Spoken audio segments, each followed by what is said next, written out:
नाही, एकदा ठरवा काय प्रश्न आहे तो. सर, कल आपने बयान दिया था स्थानीय चुनाव अकेले लड़ने का, उस पर कांग्रेस के नेताओं का कहना है कि क्या ये संजय राउत का बयान है या उद्धव ठाकरे जी के कहने पर आपने ये बयान दिया? संजय राउत कांग्रेस का नेता है या राष्ट्रवादी कांग्रेस का या कम्युनिस्ट नेता है? संजय राउत शिवसेना के नेता है. ये अगर कांग्रेस के नेताओं को समझ में नहीं आया है तो जरा देखना पड़ेगा. देखिए, किस नेता ने ये बयान दिया है मुझे मालूम नहीं, तो आश्चर्य की बात है. उद्धव ठाकरे जी पार्टी के प्रमुख हैं. उद्धव ठाकरे जी सबसे बात करते हैं, शाखा प्रमुख, विभाग प्रमुख, नेताओं से बातचीत होते हैं. और दूसरी बात, कांग्रेस के नेताओं ने मेरा बयान ठीक से सुनना चाहिए, सुनने की भी आदत लगनी चाहिए. सुनना बहुत बड़ी बात होती है. दूसरी की बात, मैंने इतना ही कहा था कि लोकसभा के लिए हम सभी ने इंडिया आघाड़ी बनाई, विधानसभा के लिए राज्य में महाविकास आघाड़ी बनाई. अब जो लोकल बॉडी चुनाव है ये कार्यकर्ताओं का चुनाव होता है, तो सभी कार्यकर्ता चाहते हैं कि हम चुनाव लड़ें, और उसमें 3-4 पार्टी एक साथ मिलकर चुनाव लड़ते हैं तो कार्यकर्ताओं के ऊपर अन्याय होता है. इसलिए हमारे पार्टी के जो कार्यकर्ताओं की जो भावना है, जो उद्धव ठाकरे साहब सबसे बात कर रहे हैं, ये भावना ऐसी है लोगों की, हमारे कार्यकर्ताओं की, कि लोकसभा विधानसभा ये अलग चुनाव है. लोकल बॉडीज में हमको अगर अपने ताकत पर लड़ने का मौका मिला तो पार्टी का विस्तार हो जाएगा ठीक से. क्योंकि हमारा आज भी चुनाव चिन्ह जो है वो ज्यादा से ज्यादा लोगों तक पहुंचाने के लिए हमारी कोशिश चल रही है. अभी भी लोगों में कंफ्यूजन है.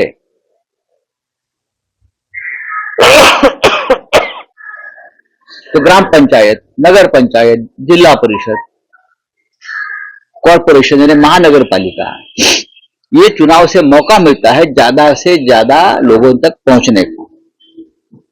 और ये लगभग सभी पार्टी की राय है. हमने ये नहीं कहा कि इंडिया आघाड़ी टूट गई है, महाविकास आघाड़ी टूट गई है. हमने हमारी पार्टी के कार्यकर्ताओं की भूमिका बताई, तो उसमें किसी को मिर्ची लगने का कारण नहीं है. सबको अधिकार है अपने पार्टी का विस्तार करने का, कार्यकर्ताओं को प्रतिष्ठा देने का, और सब पार्टी ये करती है. जब हम बीजेपी के साथ रहे हैं तब भी हमने लोकल बॉडी चुनाव दोनों पार्टी ने अलग अलग मिलकर लड़े हैं ना, उसमें नई बात क्या है? कांग्रेस गले नहीं लग रहा जिस तरह बयान होता है. मैं ये बात नहीं करूंगा. लोकल बॉडी चुनाव अलग होते हैं और विधानसभा लोकसभा के चुनाव अलग होते हैं. हाँ. तो अच्छा, इसके अलावा कांग्रेस के नेता कहने लगे कि हमारे अंदर बहुत परेशानी है, उससे दूर करने की जरूरत है. कोर्स करेक्शन खुद हमारी पार्टी से नहीं हो रहा, कहीं उनके नहीं लेता. मैं उनके पार्टी के बारे में जो इंटरनल बात है उसके ऊपर मैं बात नहीं करूंगा. हर पार्टी में इस प्रकार की बातें होती है और हम सबको, महाविकास आघाड़ी के सभी घटक दल को अब बूथ लेवल पर काम करने की जरूरत है. बूथ लेवल पर अब हमारे पास समय है. अब लोकसभा को 4.5 साल है, विधानसभा को लगभग 4.5-5 साल है. तो हमको सभी को पार्टी संगठन मजबूत करने में अपना समय देना चाहिए और कार्यकर्ताओं को ताकत देनी चाहिए. ये प्रोग्राम चाहे महाराष्ट्र में कांग्रेस हो, शरद पवार साहब की राष्ट्रवादी कांग्रेस हो या हमारी शिवसेना हो, सबको बूथ लेवल, बूथ मजबूत करने का एक मूवमेंट चलाना होगा. एक महत्वाचा विषय कालचा, सगळ्यांची विरोधकांची मागणी होती की मुक्का लावावा बीटच्या सगळ्या आघाडीवर. मुक्का तर लावून आलेला आहे, पण वाल्मिक कराडवर त्याच्यावर मुक्का लावून आलेला आहे. त्या एकट्याला बाजूला बाकी 7 जणांनी मुक्का लावलाय. कसं बघता येतं? याच्याकडे बघायची गरज नाही. याच्याकडे या राज्याचे गृहमंत्री देवेंद्रजी फडणवीस म्हणजे मुख्यमंत्री यांचं वारंवार वक्तव्य येते, कोणालाही सोडणार नाही. पण मुख्य आरोपीला त्यांनी सोडलंय आणि मुख्य आरोपीला सोडून सगळ्यांना त्यांनी मोक्का लावला. भारतीय जनता पक्षाची राज्य करण्याची ही पद्धत आहे. मुख्य हक्क आपल्या पक्षात कायम ठेवायचा आणि त्याच्या खालचे जे लोक आहेत त्यांच्यावर कारवाई करायची. बीड जिल्ह्यामध्ये आणि परभणी जिल्ह्यामध्ये जे घडलंय ते अत्यंत धक्कादायक आहे. आज त्याच्यावर सामनामध्ये मी स्वतः भाष्य केलेलं आहे आणि आम्हाला मुख्यमंत्र्यांकडून अपेक्षा होती की ते न्याय करतील. कारण वारंवार ते न्याय आणि सत्य याची भाषा करतात, कोणालाही सोडणार नाही, खपवून घेणार नाही वगैरे वगैरे वगैरे. पण त्याने खपवून घेतलेले अनेक लोक गुन्हेगार आणि भ्रष्टाचारी त्यांच्या बाजूलाच बसलेले आहेत. खपवून घेतलेले असे खपवून घेणार नाही, खपवून घेतलेले लोक त्यांच्या पक्षात, त्यांच्या सत्तेत आणि वाल्मिकी कराड पण त्यांच्याच पक्षाचा आहे.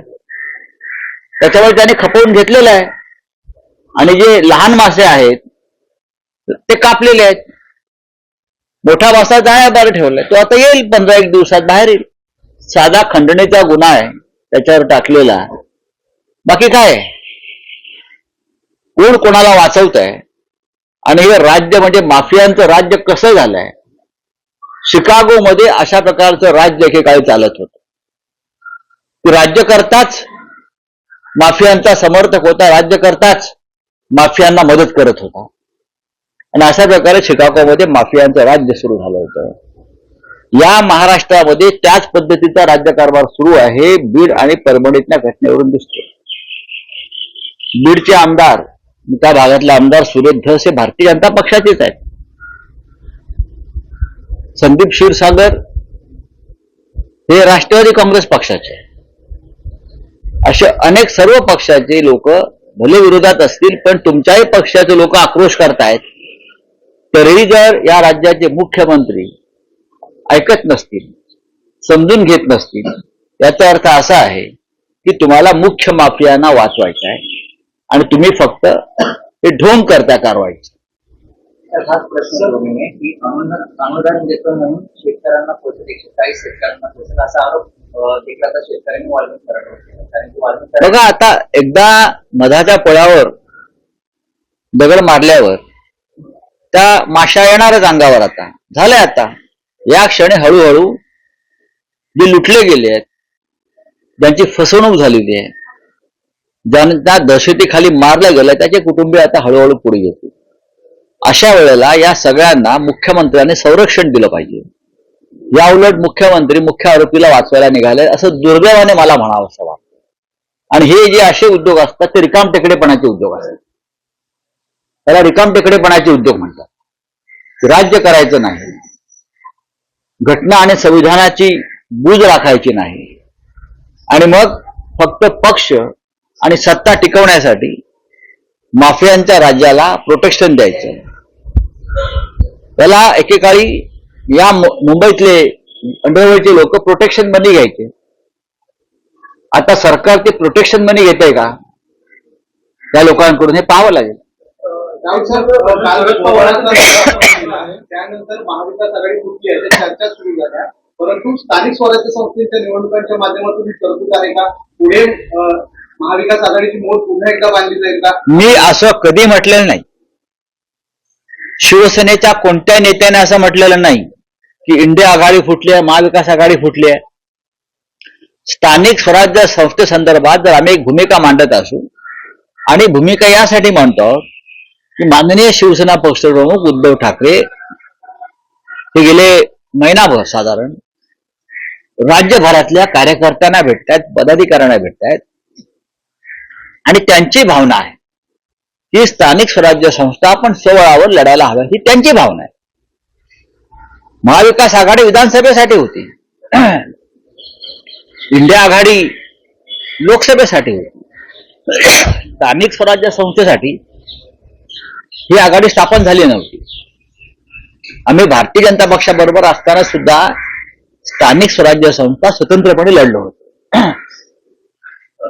शरद पवारांचं एक वक्तव्य आहे की महाराष्ट्र शासनाची जबाबदारी केवळ मुख्यमंत्री आणि गृहमंत्र्यांची नाही, ती सगळ्यांची आहे. शरद पवारांनी फोनवरून चर्चा देखील केलेली आहे काँग्रेस प्रदेशांची आणि आम्ही आमची राजकीय भूमिका जरी वेगळी असेल तरी आम्ही तुम्हाला सपोर्ट करू या परभणी शांततेला महाराष्ट्र शांततेला म्हटलेलं आहे. महाराष्ट्र शांतच आहे. विधानसभेच्या निकालानंतर महाराष्ट्र स्तब्ध आहे. शांत बनण्यापेक्षा स्तब्ध आहे. महाराष्ट्र काही बोलतच नाहीये. बीड आणि परभणीमध्ये जी अशांतता आहे, माननीय पवारसाहेब तिकडे जाऊन आले, हे आपण पाहिलं असेल. आम्ही अद्याप जायचं आहोत, आम्ही यासाठी जात नाही, आम्हाला शांतता. आणि पवार साहेबांच्या पक्षाचे नेतेच मोर्चाने आंदोलन करतायत. त्यांनी सांगायला पाहिजे,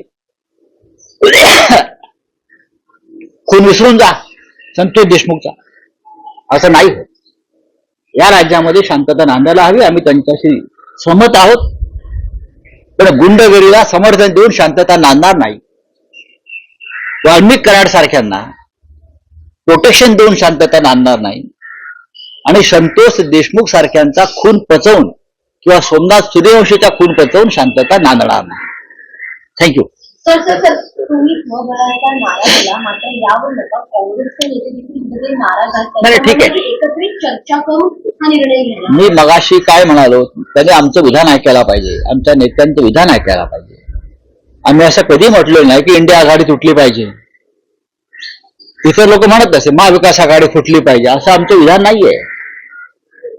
विधानसभेसाठी महाविकास आघाडी आणि स्थानिक स्वराज्य संस्थांच्या निवडणुका या कार्यकर्त्यांसाठी असतात. कार्यकर्त्यांना आपल्याला ताकद द्यायची असेल, पक्षाचा विस्तार करायचा असेल, तर आमच्या कार्यकर्त्यांची भावना आहे असं मी म्हणतो. आमच्या कार्यकर्त्यांची भावना आहे की आपण या जागा महाराष्ट्रामध्ये या निवडणुका आपल्या ताकदीवर लढण्याची आम्हाला परवानगी हवी. हे माझं म्हणणं. याच्यामध्ये इतर कोणाला पक्षाला त्रास व्हायचं कारण नाही. देश विदेशातील प्रत्येक घडामोडींचे लाईव्ह अपडेट मिळवण्यासाठी आता साम टीव्हीच्या सर्व सोशल मीडिया प्लॅटफॉर्मला लाईक, फॉलो आणि सबस्क्राईब करा. तसंच सर्व नोटिफिकेशनसाठी बेल आयकॉन प्रेस करायला विसरू नका.